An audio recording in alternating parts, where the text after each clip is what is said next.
यह कहानी एक ऐसी माँ की है जिसने अपने जीवन का हर पल अपने बच्चों के लिए समर्पित कर दिया।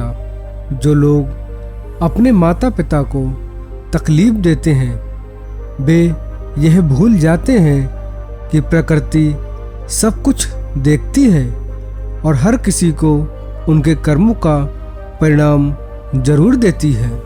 माता पिता का त्याग और प्रेम इस संसार की सबसे अनमोल धरोहर है। वे अपने सपनों और इच्छाओं को त्याग करके अपने बच्चों के भविष्य को बनाते हैं। लेकिन आज के समय में अक्सर यह देखा गया है कि बच्चे बड़े होकर अपने माता पिता के बलिदान को भूल जाते हैं। परिणाम स्वरूप बुजुर्ग माता पिता को कठिनाइयों और अपमान का सामना करना पड़ता है। यह कहानी शकुंतला देवी नामक वृद्धा की है। सूरज ढल रहा था और शकुंतला देवी अपने छोटे से कमरे में अकेली बैठी हुई थीं। उनके चेहरे पर भूख और असहाय की छाया स्पष्ट दिख रही थी। 2 दिनों से उन्होंने खाना तक नसीब नहीं हुआ था। उनकी बहू बिमला दरवाजे के पास खड़ी थी। शकुंतला देवी ने हाथ जोड़कर विनती की, बहू अब तो कुछ खाने को दे दो, चाहे बासी हो या ताजा, कुछ भी दे दो। भूख से अब और सहा नहीं जाता। उनकी आंखों में गहरा दर्द साफ झलक रहा था। विमला ने क्रोधित होकर आंखें तर्राईं और चिल्लाई, चुपचाप यहाँ बैठी रहो बुढ़िया, ज्यादा बोली तो वह भी नहीं मिलेगा। शकुंतला देवी जमीन पर इस तरह बैठ गईं जैसे भूख ने उसकी सारी इच्छाओं को छीन लिया हो। कुछ समय बाद विमला रसोई से रात का बचा हुआ ठंडा चावल और नमक लेकर आई। उसने कटोरी को जमीन पर पटकते हुए कहा, ले बूढ़ी खा ले। 70 साल की हो गई लेकिन भूख कभी भी कम नहीं हुई। लगता है स्वर्ग जाने से पहले मुझे कंगाल करके ही मानेगी। शकुंतला देवी ने उस खाने को इस तरह खाया जैसे किसी ने उन्हें किसी स्वादिष्ट भोजन का थाल परोस दिया हो।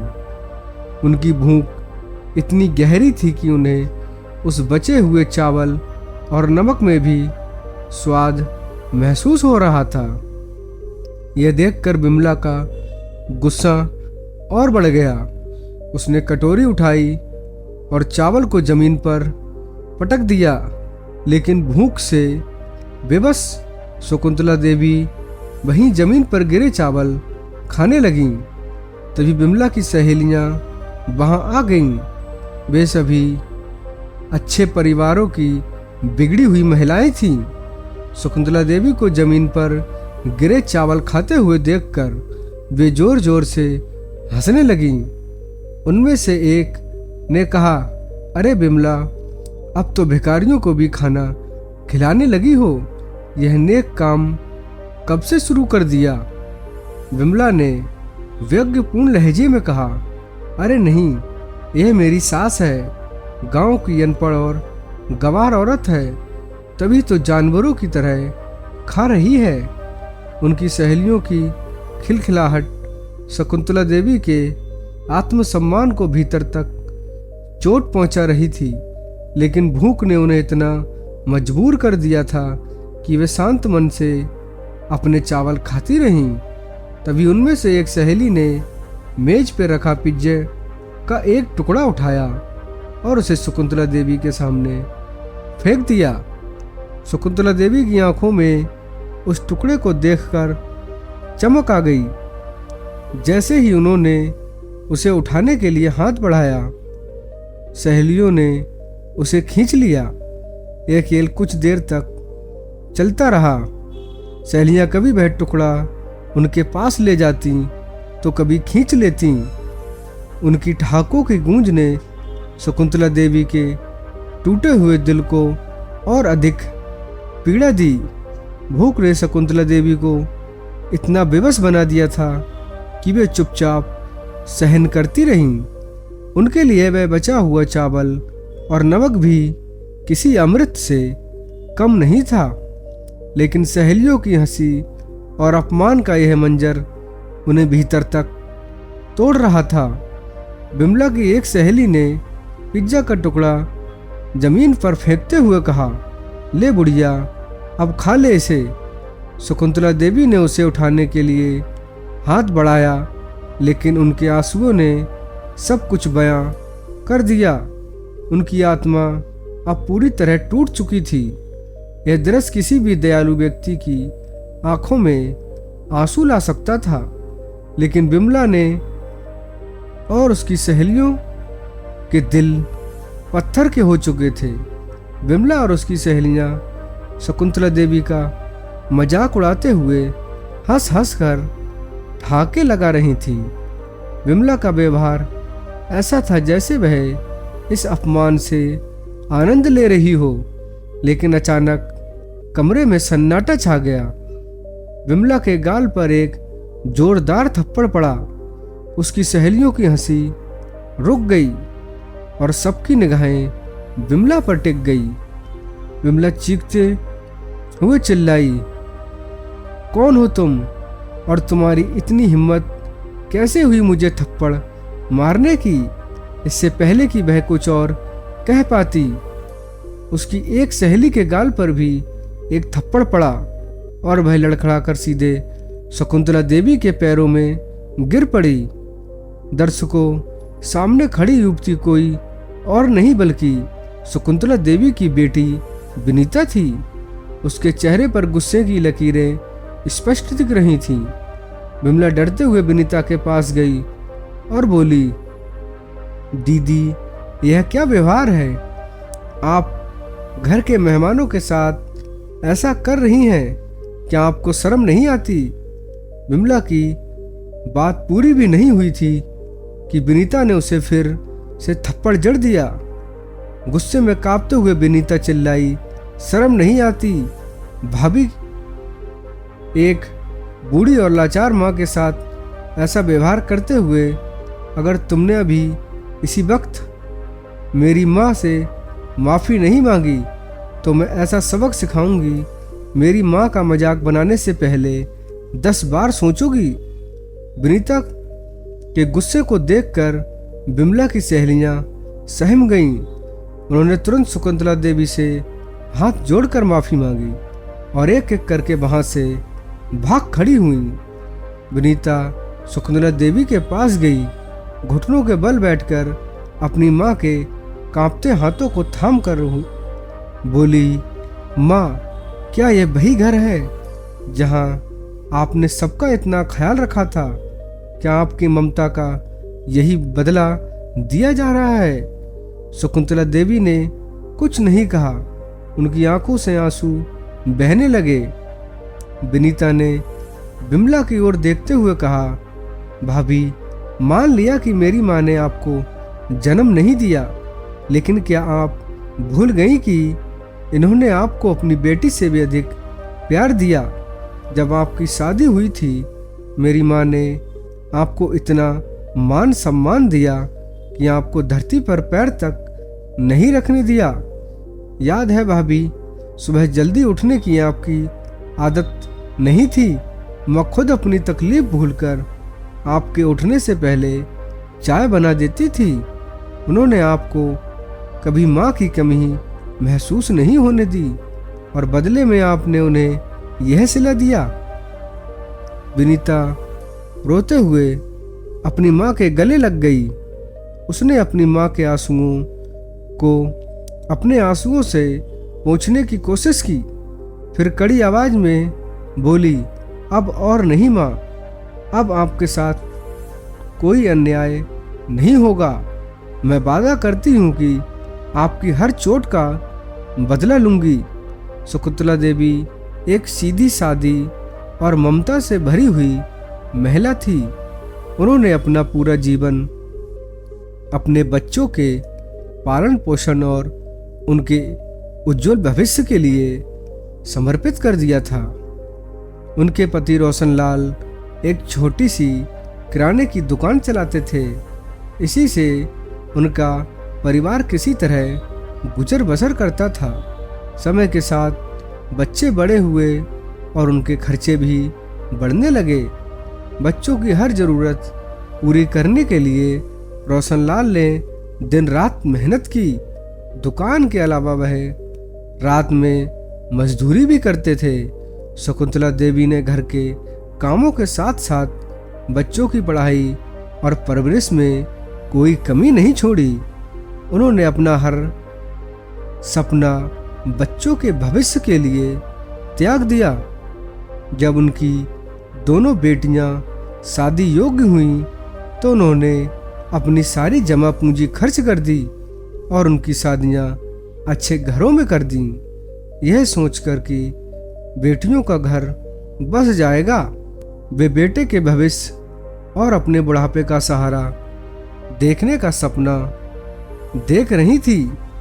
लेकिन जैसे ही बेटे अमित की शादी हुई, शकुंतला देवी और किशनलाल की जिंदगी में समस्याएं शुरू हो गईं।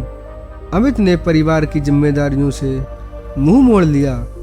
घर और दुकान की पूरी जिम्मेदारी अब भी रोशनलाल के कंधों पर थी। एक रात जब रोशनलाल काम से लौट रहे थे तो एक तेज रफ्तार गाड़ी ने उन्हें टक्कर मार दी। उनकी मौके पर ही मृत्यु हो गई। यह हादसा शकुंतला देवी के जीवन का सबसे बड़ा झटका था। पति के बिना घर चलाना और बच्चों को संभालना उनके लिए बहुत कठिन हो गया।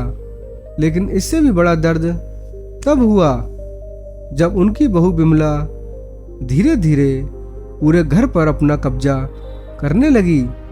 अमित ने किराए की दुकान को भी अपने नियंत्रण में ले लिया।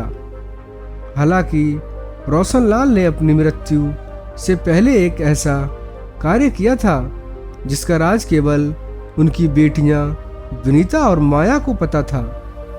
एक दिन शाम शकुंतला देवी अपनी खाट पर लेटी हुई थी। उनका पोता विशाल एक प्लेट में पकौड़ा लेकर उनके पास आया।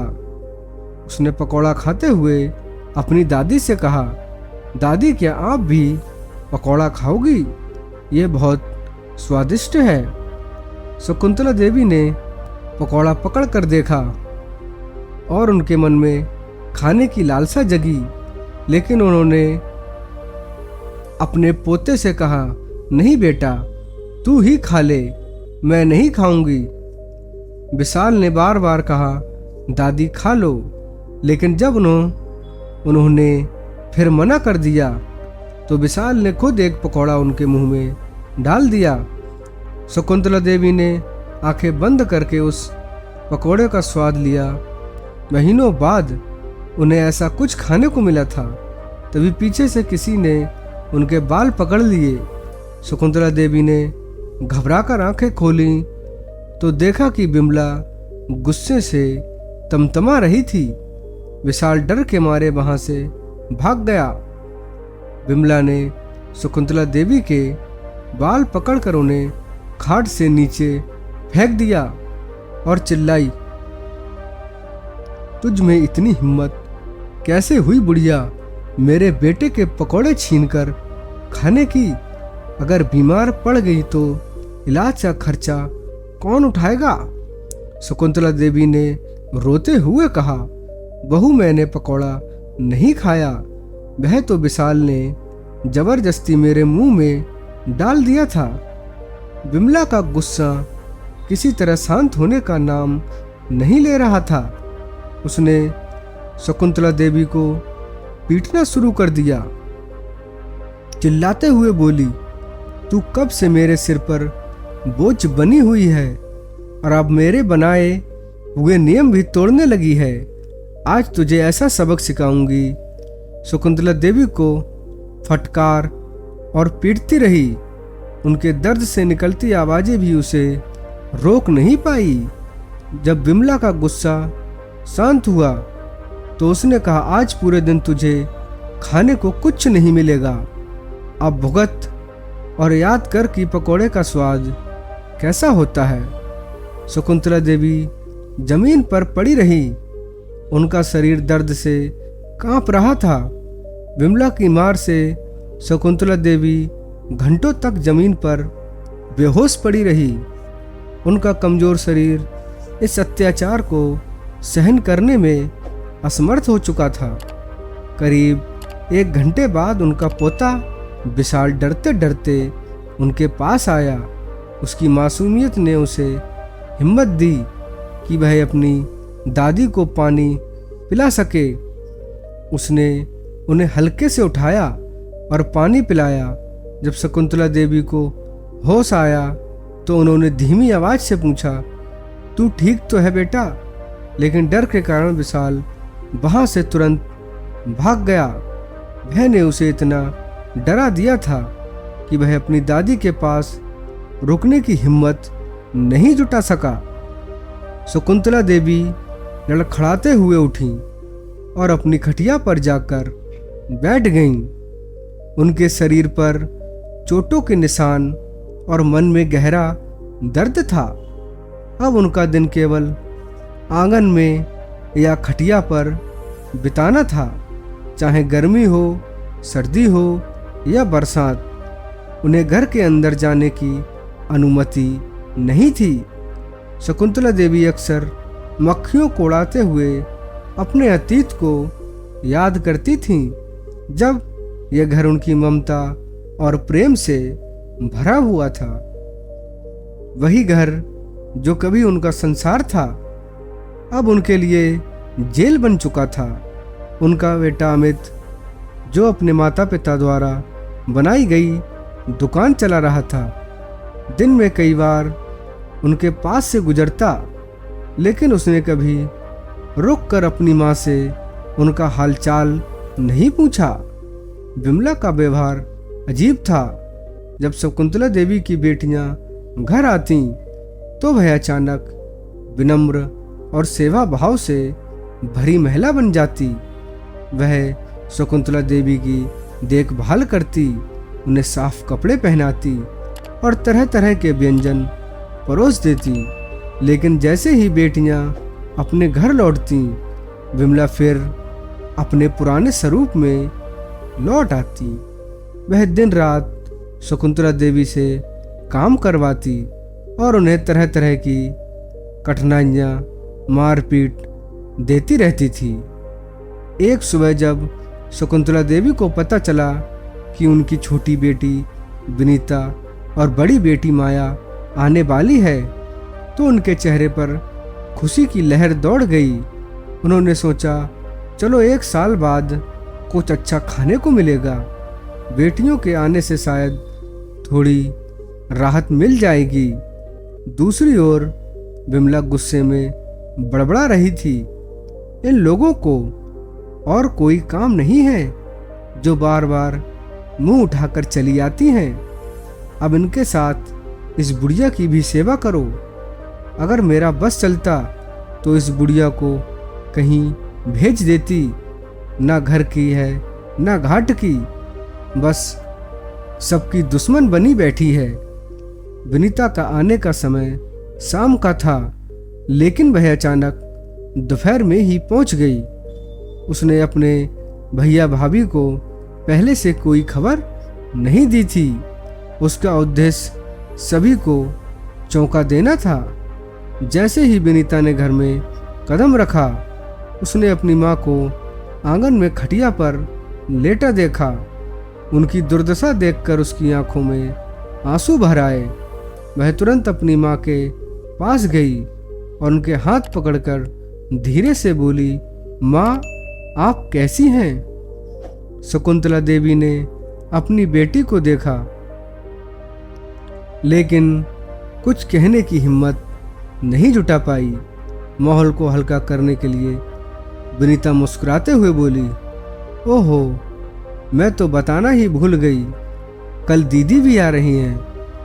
विमला ने छूते हुए पूछा, अरे वह क्यों? विनीता ने मुस्कुराते हुए कहा, पापा ने जो संपत्ति हमारे नाम पर रखी थी, अब हम चाहते हैं कि वह सब भैया के नाम कर दी जाए। आखिरकार पापा की जिम्मेदारी उन्होंने ही संभाली है और माँ की देखभाल भी तो वही करते हैं ना। विनीता की बात सुनकर बिमला के चेहरे पर खुशी की लहर दौड़ गई। उसने सोचा, चलो इस बुढ़िया को पालने का कुछ तो फल मिल रहा है, अब सारी संपत्ति हमारे नाम हो जाएगी। बिमला ने मन ही मन विनीता को धन्यवाद दिया और उसे अपने जाल में फांसने की योजना बनाने लगी। शकुंतला देवी ने विनीता की बात सुनी और भीतर ही भीतर बेहद आहत हुई। उन्होंने सोचा, मेरी भोली बेटियां काश वे मेरी आंखों में झांक कर मेरा दर्द समझ पाती, काश वे अपने भैया भाभी का असली चेहरा देख पाती। मैं तो चुप हूँ, लेकिन अगर अब भी कुछ नहीं कहा तो सब कुछ गलत हो जाएगा। शकुंतला देवी का मन इस बात पर उलझा था कि उन्हें सच बताना चाहिए या नहीं। उन्होंने ठान लिया कि विनीता को सब कुछ बता दूंगी, लेकिन फिर ख्याल आया, अगर मेरी वजह से बेटियों की जिंदगी में कोई मुसीबत आई तो मैं खुद को कभी माफ नहीं कर पाऊंगी। यह सोचकर उन्होंने चुप रहना ही बेहतर समझा। रात को जब सब सो रहे थे, बिमला दबे पांव आई और शकुंतला देवी को जगाकर बाहर चलने का इशारा करते हुए कहा। शकुंतला देवी उसके पीछे चल पड़ी।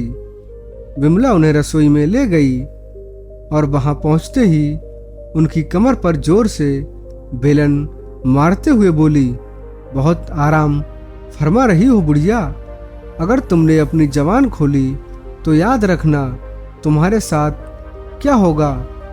यह मार पिछली बार की तुलना में ज्यादा दर्दनाक होगी। बिमला की आंखों में क्रोध भरा हुआ था। उसने कहा, एक बार तुम्हारी बेटी अपने हिस्से की संपत्ति छोड़ दें तो मुझे यह नाटक करने की जरूरत भी नहीं पड़ेगी। शकुंतला देवी ने हाथ जोड़कर कहा, बहू मैं कुछ नहीं कहूंगी, बस मुझे मत मारो। उनकी आवाज में दर्द और बेबसी थी। इस घटना के बाद शकुंतला देवी ने अपने दिल का दर्द भीतर ही दबा लिया। वे अपनी बेटियों से कुछ नहीं कह पाई। अगले दिन उनकी छोटी बेटी माया भी घर आ गई। विमला के चेहरे पर एक अजीब सी प्रसन्नता थी। यह पहली बार था जब बहनों के आने पर वह इतनी खुश दिखाई दे रही थी, लेकिन शकुंतला देवी जानती थी कि यह खुशी नकली है।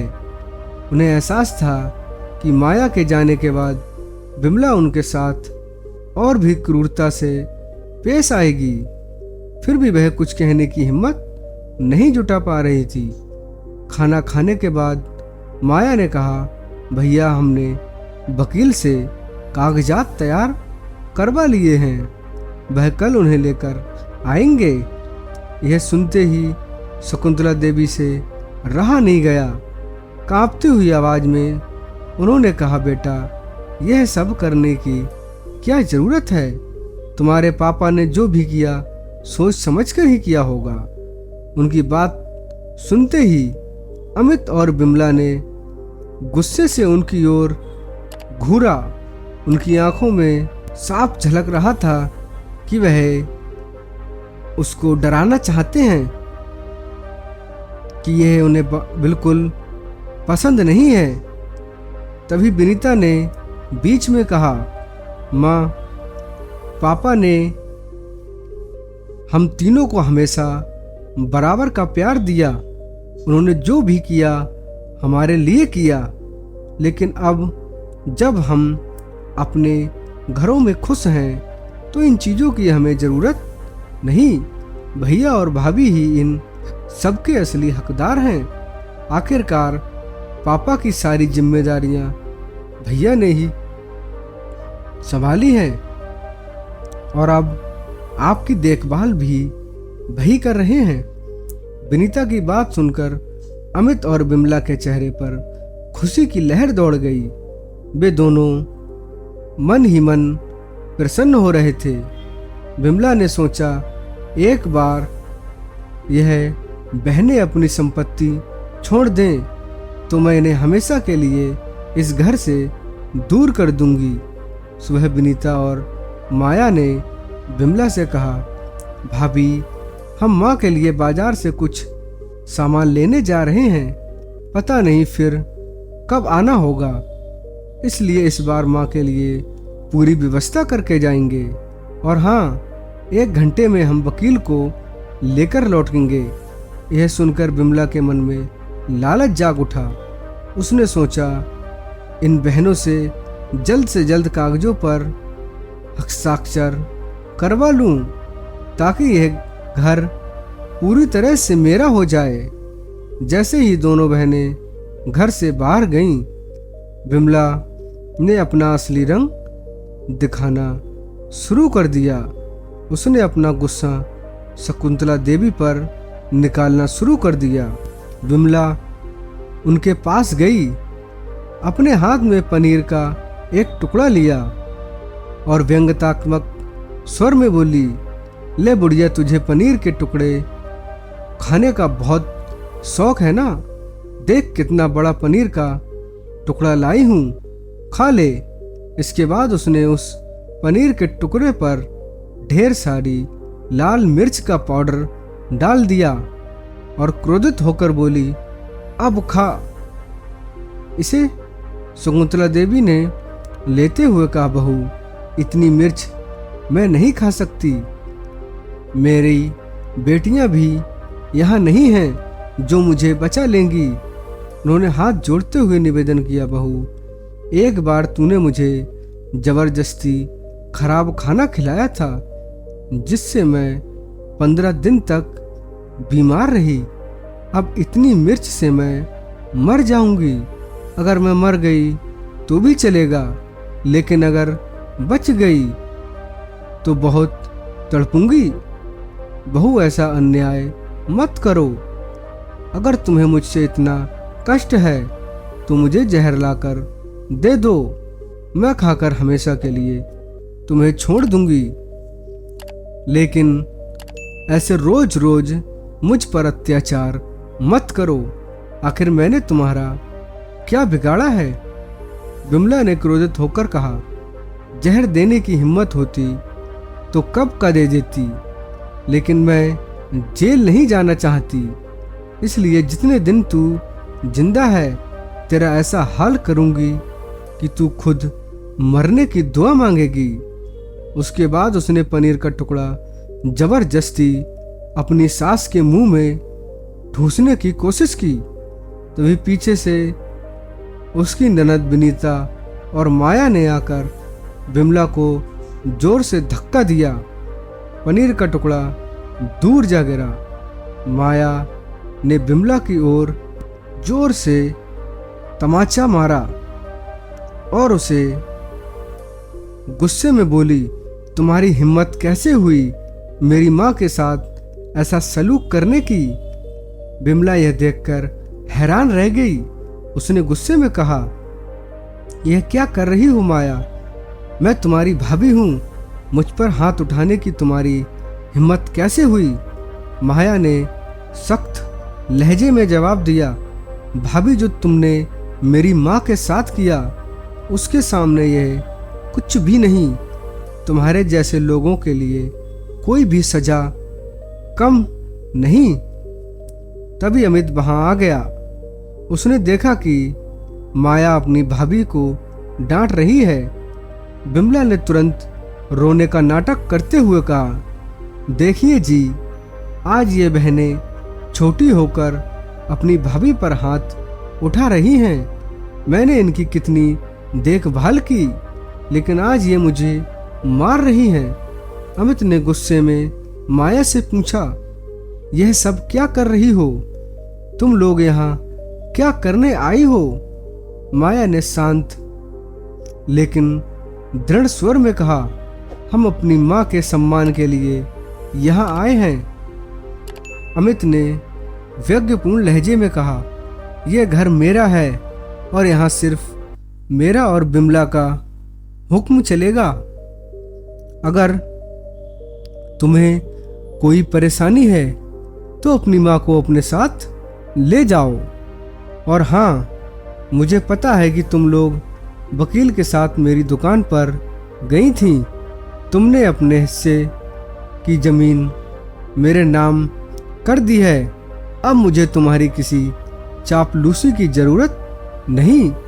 यह सुनकर विनीता और माया हंस पड़ी। विनीता ने कहा, भाई, आपको लगता है कि हमने अपना हिस्सा तुम्हारे नाम कर दिया है? असल में हम वकील के साथ इसलिए गए थे ताकि तुम्हारे और भाभी के खिलाफ अपनी योजना को सफल बना सकें। हमें पता था कि तुम दोनों चालाकी करोगे, इसलिए हमने तुम्हारे सामने ऐसा दिखावा किया। अमित और बिमला के चेहरे पर चिंता साफ नजर आ रही थी। विनीता ने कहा, भाभी, आपको याद है वह दिन जब विशाल ने माँ को पकौड़ा खिलाया था? उसी दिन मैंने आपकी सारी बातें सुन ली थी। उसी समय मुझे समझ आ गया था कि आप माँ के साथ कितना बुरा व्यवहार करती हैं। उस समय मैंने माया दीदी को फ़ोन किया और यह योजना बनाई कि आपको सबक सिखाया जाए। विमला ने घबराते हुए पूछा, यह क्या योजना है? तुम लोग यहाँ क्या करने आए हो? विनीता ने गंभीर स्वर में कहा, भाभी, हम चाहते तो उसी दिन यहाँ आकर आपको बेनकाब कर देते, लेकिन इसमें उतना मजा नहीं आता। अब आपकी असलियत सभी को पता चलेगी। विमला ने अपनी जेब से फोन निकालते हुए कहा, वह दिन जब आपने माँ को मारा था, उस समय मेरे फोन में सब कुछ रिकॉर्ड हो रहा था और आज आपके किए गए अत्याचार का वीडियो भी मैंने रिकॉर्ड कर लिया है। यह दोनों सबूत आपको और भैया को जेल भिजवाने के लिए काफ़ी हैं। माया ने आगे कहा, जब मैं और दीदी बाजार गए थे तब हमने घर के एक कोने में एक छोटा सा कैमरा लगा दिया था। हमें पता था कि जैसे ही हम जाएंगे आप माँ के साथ दुर्व्यवहार करेंगी, और वही हुआ जैसा हमने सोचा था। अब सब कुछ रिकॉर्ड हो चुका है।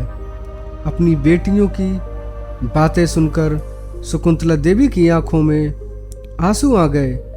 कांपती हुई आवाज में उन्होंने पूछा, क्या सच में अब कोई मुझ पर हाथ नहीं उठाएगा? विनीता ने उनकी ओर प्यार से देखा और कहा, नहीं माँ, अब कोई आपको छू भी नहीं सकता।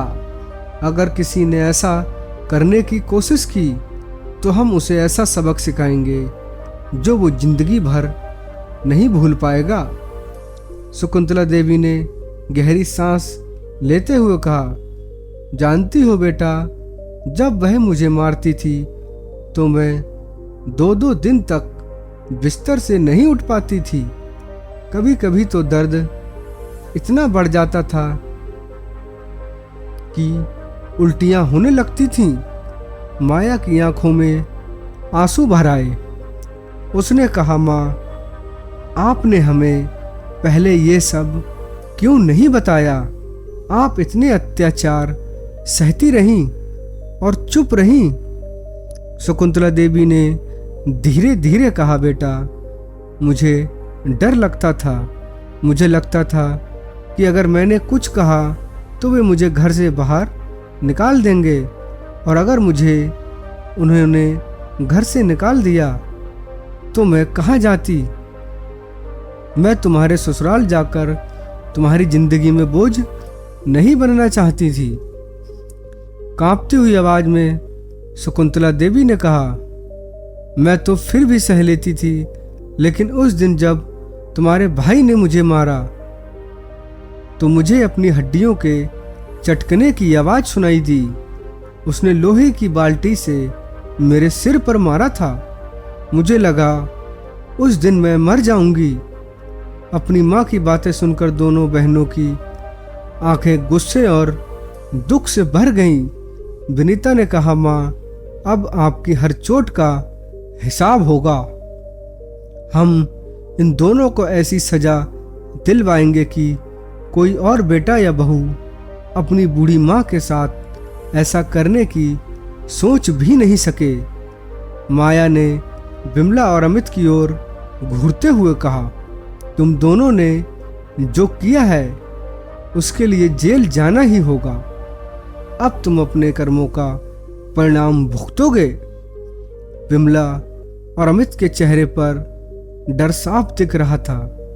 बिमला तुरंत विनीता के पैरों में गिर पड़ी और रोते हुए कहने लगी, दीदी, हमें माफ कर दो, हमसे गलती हो गई। यह सब हमारे लालच और गुस्से के कारण हुआ। हम वादा करते हैं कि अब से माँ के साथ अच्छा व्यवहार करेंगे, बस हमें जेल मत भेजो।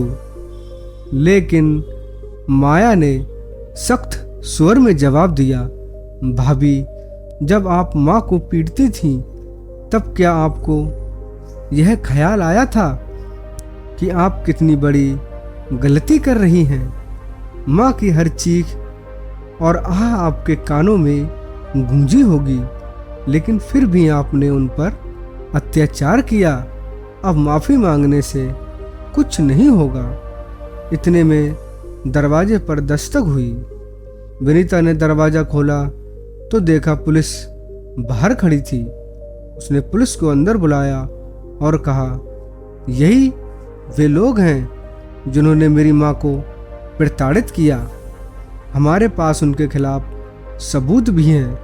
पुलिस ने बिमला और अमित को हिरासत में ले लिया। बिमला गुस्से और डर से चिल्लाते हुए बोली, दीदी, हमें माफ कर दो। हम वादा करते हैं कि अब से हम माँ का ध्यान रखेंगे। कृपया हमें जेल मत भेजो। लेकिन विनीता ने सख्त लहजे में जवाब दिया, अब बहुत देर हो चुकी है। आपको अपने कर्मों का फल भुगतना ही होगा। पुलिस के जाने के बाद शकुंतला देवी की आंखों में आंसू थे। उन्होंने अपनी बेटियों की ओर देखा और कांपती हुई आवाज में पूछा, बेटा, क्या अब सच में कोई मुझ पर हाथ नहीं उठाएगा? विनीता ने उनकी ओर प्यार से देखा और कहा, नहीं माँ, अब कोई आपको छू भी नहीं सकता। अब आप इस घर में सम्मान और सुकून के साथ रहेंगी। शकुंतला देवी ने रोते हुए कहा, जानती हो बेटा, जब वे मुझे मारते तो मैं पूरी रात दर्द से तड़पती रहती थी। कभी कभी तो ऐसा लगता कि मैं मर जाऊंगी। माया ने अपनी माँ को गले लगाते हुए कहा, माँ, अब आपको कोई दर्द नहीं सहना पड़ेगा। हम आपके लिए हर संभव प्रयास करेंगे। विनीता और माया ने अपनी माँ के लिए तुरंत एक सहायिका नियुक्त कर दी जो हर समय उनकी देखभाल कर सके। उन्होंने ये भी तय किया कि वे हफ्ते में कम से कम 2 बार अपनी माँ से मिलने आएंगी। बिमला और अमित की जेल की सजा हो गई। वहाँ उन्होंने अपने किए हुए अन्याय और अपराधों के लिए पश्चाताप किया। लेकिन जब वे अपनी सजा पूरी करके घर लौटे और माँ से माफ़ी मांगने आए तो शकुंतला देवी ने दरवाज़ा बंद कर दिया। उन्होंने खड़े शब्द में कहा, तुम दोनों के लिए अब इस घर में कोई जगह नहीं है। मेरे लिए मेरा बेटा और बहू अब मर चुके हैं। अब शकुंतला देवी अपने घर में शांति और सम्मान के साथ रहने लगी। उनकी बेटियां और दामाद उनका बहुत ख्याल रखते थे। उनकी जिंदगी में अब कोई डर या पीड़ा नहीं बची थी। मित्रों, इस कहानी ने हमें यह सिखाया कि माता पिता हमारे जीवन का आधार होते हैं। उनके साथ किया गया हर अच्छा या बुरा व्यवहार हमारे भविष्य को प्रभावित करता है।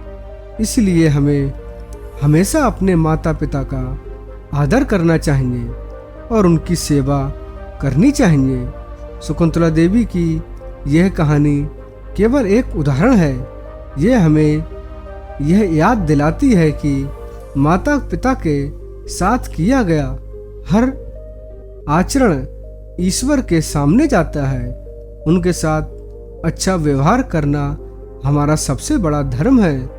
दोस्तों, यदि यह कहानी आपके दिल को छू गई हो तो इसे दूसरे के साथ साझा करें।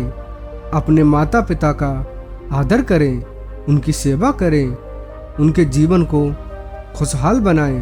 कृपया अपनी अनमोल राय हमें कमेंट बॉक्स में ज़रूर बताएं। हम आशा करते हैं कि यह कथा आपके मन को भा गई होगी। अगर यह कथा आपको पसंद आई हो तो कृपया हमारे वीडियो को लाइक करें और चैनल को सब्सक्राइब करें। आगे की कहानी में आपको जानने को मिलेगा एक ऐसा अनमोल संदेश जो आपके जीवन को नई दिशा देगा। यह 3 बातें जीवन भर गांठ बांध कर रखना, किसी चीज की कमी नहीं रहेगी। सेठ की कहानी, स्नान के 10 लाभ जान लें, इससे निर्धनता कभी पास नहीं आएगी। स्नान कब और किस प्रकार करना चाहिए? स्नान करने के 10 मुख्य लाभ क्या हैं? निर्धनता का एक कारण स्नान की कमी भी हो सकता है। मनुष्य कब और कैसे स्नान करता है और स्नान करने से जीवन में कौन कौन सी समस्याएं दूर होती हैं? उत्तर आपको इस वीडियो में मिलेगा। तो चलिए इस वीडियो को पूरा देखें और ध्यानपूर्वक समझें। किसी नगर में एक अत्यंत संपन्न व्यापारी निवास करता था। उस व्यापारी की 3 बेटियां थीं। वह अपनी बेटियों से बहुत प्रेम करता था। उसने उन्हें हर प्रकार की सुख सुविधा दी थी। उनके जीवन में किसी भी चीज की कमी नहीं थी। बेटियों की कोई भी इच्छा होते ही व्यापारी उसे पूरी कर देता था। अत्यधिक लाड़ प्यार के कारण उनकी बेटियां में उद्दंडता का स्वभाव आ गया। यह भी कहा गया है कि माता पिता का अधिक लाड़ प्यार अक्सर संतान को बिगाड़ देता है। आवश्यकता से अधिक दुलार में पड़ी संतान में नैतिकता की कमी होती है और संस्कारों के अभाव में सदाचार के मार्ग से भटक जाते हैं। व्यापारी की तीनों बेटियां देखने में अत्यंत सुंदर थीं, लेकिन स्वभाव और कर्म से वे बिल्कुल अलग थीं। अत्यधिक लाड़ प्यार के चलते वे अपनी मनमानी करती थीं। उन्हें यह विश्वास था कि उनका पिता उन्हें कभी डांटे नहीं। जब वे बड़ी हुई तो पिता ने उन्हें नैतिकता और संस्कारों का पाठ पढ़ाने की कोशिश की, लेकिन बेटियों ने इसे गंभीरता से नहीं लिया। यह कहा जाता है कि सिखाने और समझाने की एक उम्र होती है। यदि उस समय उन्हें शिक्षा और अनुशासन न मिले तो बड़े होने पर वे उन बातों को कभी नहीं समझते। जैसा उन्होंने बचपन में सीखा होता है वही उनके स्वभाव का हिस्सा बन जाता है। ऐसा माता पिता को बच्चों का शत्रु कहा गया है। जो अपनी संतानों को उत्तम संस्कार और शिक्षा प्रदान नहीं करते, ऐसे माता पिता से संतान को केवल दुख ही प्राप्त होता है।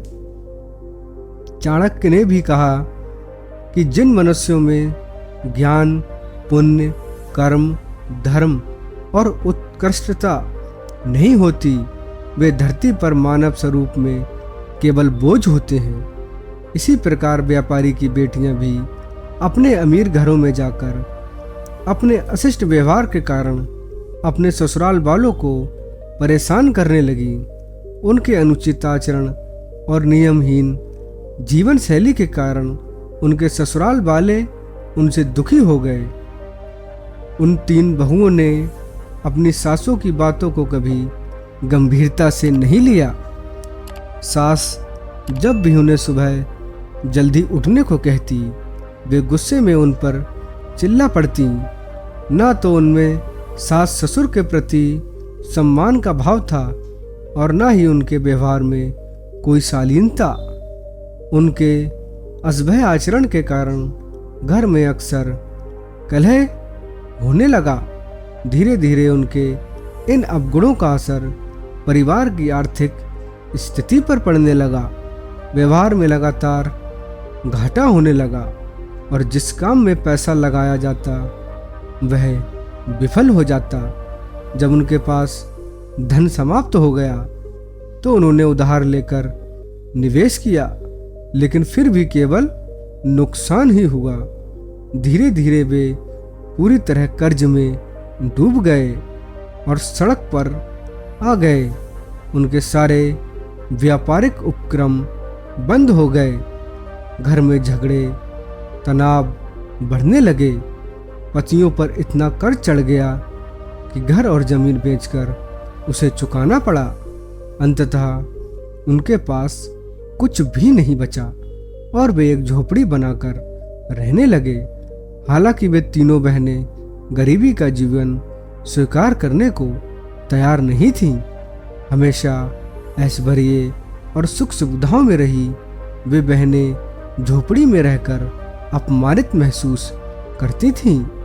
एक दिन उन्होंने अपने ससुराल वालों से लड़ाई झगड़ा किया और अपने पिता के घर लौट आईं। वहां आकर वे फिर से आरामदायक और विलासितपूर्ण जीवन जीने लगीं। उनके पिता ने उन्हें पहले कभी अनुशासन नहीं सिखाया था और अब भी वे उन्हें कुछ नहीं समझा पाए। उनकी इस मनमानी के कारण सेठ के घर से भी लक्ष्मी का वास धीरे धीरे समाप्त होने लगा। व्यापार में घाटा होने लगा और उनकी आर्थिक स्थिति दिन प्रतिदिन खराब होती चली गई। सेठ अत्यंत दुखी रहने लगे, लेकिन उनकी बेटियों को इसकी कोई परवाह नहीं थी। सेठ ने भी कर्ज लिया, लेकिन बेटियों के खर्चे में कोई कमी नहीं आई।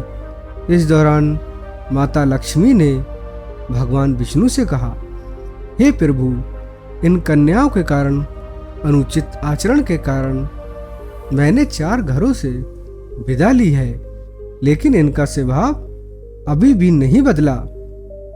यह जिस घर में जाती हैं वहां दरिद्रता फैल जाती है। सेठ को इस बात का आभास भी नहीं कि इनकी हरकतों के कारण ये गरीबी आई है।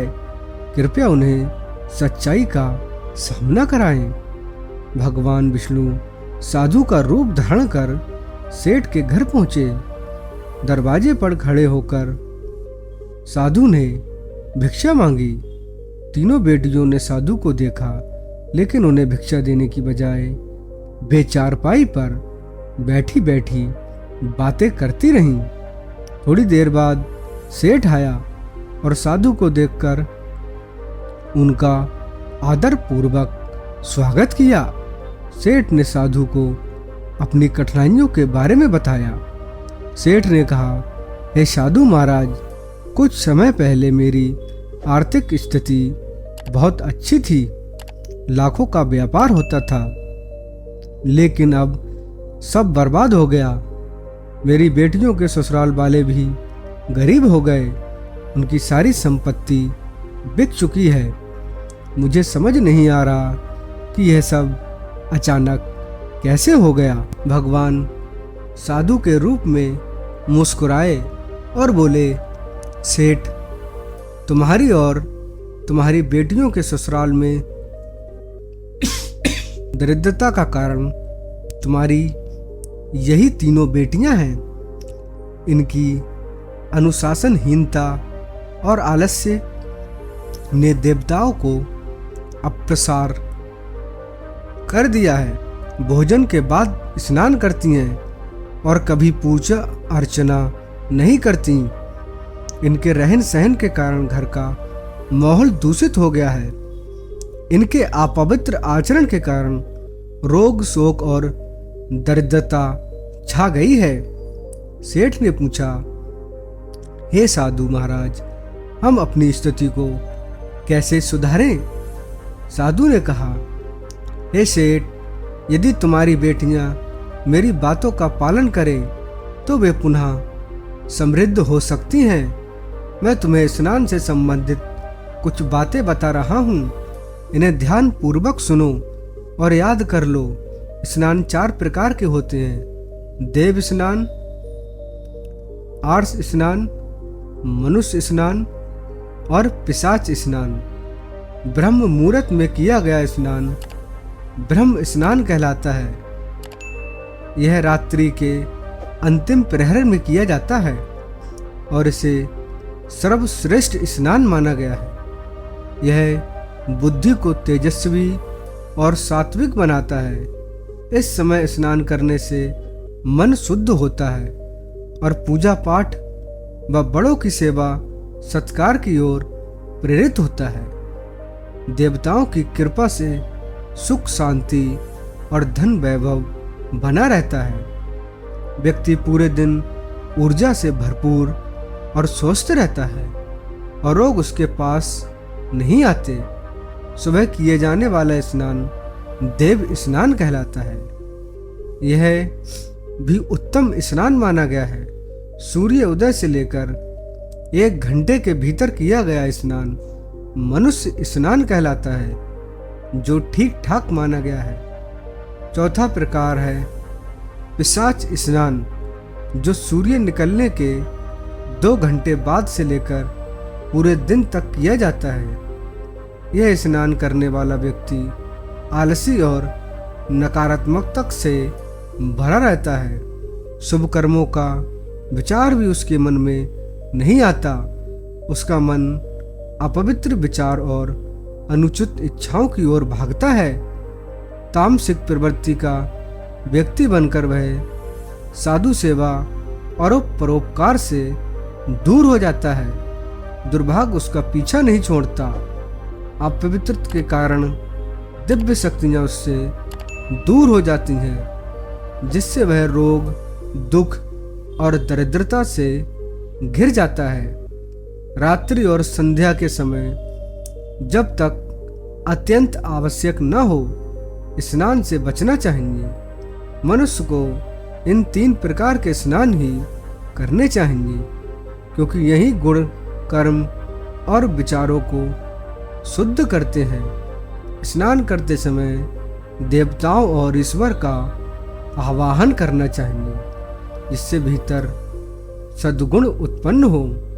भोजन के तुरंत बाद स्नान नहीं करना चाहिए, क्योंकि इससे स्वास्थ्य हानि होती है और धन की देवी लक्ष्मी रूठ जाती हैं। मनुष्य यदि अपना स्नान करने का तरीका सुधार ले तो बाकी चीजें खुद ठीक हो जाती हैं।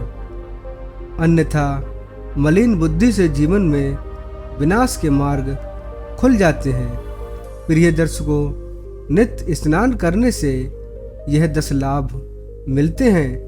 1. बल की प्राप्ति। 2. रूप सौंदर्य में वृद्धि। 3. ध्वनि में स्पष्टता। 4. शब्दों का सही उच्चारण। 5वां स्पर्श का उचित ज्ञान। 6. गंध और दुर्गंध से मुक्ति। 7वां पवित्रता, 8वां त्वचा की चमक, 9वां शरीर की कोमलता, 10वां उत्तम स्वास्थ्य और आकर्षण। यदि स्नान उचित समय पर किया जाए तो इसके अतिरिक्त और भी अनेक लाभ होते हैं। इस प्रकार साधु ने सेठ को समझाया। सेठ की तीनों बेटियों ने उस दिन से अपनी दिनचर्या बदल ली।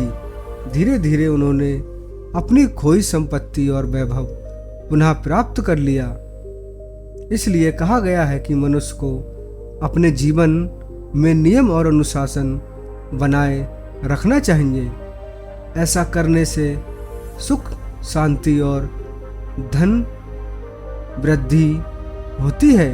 प्रिय दर्शकों, मुझे आशा है कि ये कहानी और ज्ञानवर्धक बातें आपको अवश्य पसंद आई होंगी। तो दोस्तों, आज की हमारी कहानी यहीं समाप्त होती है। आपको यह कहानी कैसी लगी कमेंट में लिखकर हमें ज़रूर बताएं। हम उम्मीद करते हैं कि आपको यह कहानी पसंद आई होगी और आपको इससे कुछ जानकारी मिली होगी। दोस्तों, मिलते हैं अगली वीडियो में एक और नई कहानी के साथ। तब तक के लिए दोस्तों, आप सभी से निवेदन है कि अपना और अपने माता पिता का, अपने घर परिवार वालों का ख्याल रखें। और अगर आप अभी तक हमारे चैनल को सब्सक्राइब नहीं किया है तो सब्सक्राइब ज़रूर करें और बेल आइकन को ऑन करें ताकि हमारी वीडियो की जानकारी सबसे पहले आपको मिले और आप उसका फ़ायदा उठा सकें। वीडियो को अंत तक देखने के लिए आपका बहुत बहुत धन्यवाद।